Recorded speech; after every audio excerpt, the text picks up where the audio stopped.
Attention mga SSS pensioners, alamin nga natin ang pinaka-latest update dito sa inyong inaantay na pangalawang tranche na 1,000 piso na pension increase. Dahil nga po magtatapos na ang buwan ng Nobyembre, no? Bukas, last day na tayo, November 30. At Disyembre na nga po tayo ngayong Lunes, no? At atin pong aalamin kung kakayanin ba na maipatupad ang pangalawang tranche na 1,000 piso na pension increase bago magtapos ang 2025. Kung atin po kasing titingnan ang pahayag po ng SSS hinggil po dito mga ka-vlogs, noon pa na si Mr. Rolando Ledesma makasahit pa ang presidente, hanggang ngayon na si Mr. Declaro na po ang presidente ng SSS, talagang mahihirapan di umano ang pondo ng SSS sa pagpapatupad dito sapagkat napakalaking halaga talaga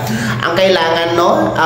Roughly 42 to 45 billion pesos ang kailangan na pera. Meron namang pondo ang SSS, no? Kung talagang gustuhin lang, kakayanin naman, kaso lang maaapektuhan di umano ang buhay o lifespan ng ahensya. Mga nganib na mabankrupt at wala na pong aabutan ang mga susunod na generation. Kaya yun po yung isinasaalang-alang ng ating mga nasa SSS management, mga ka-vlogs.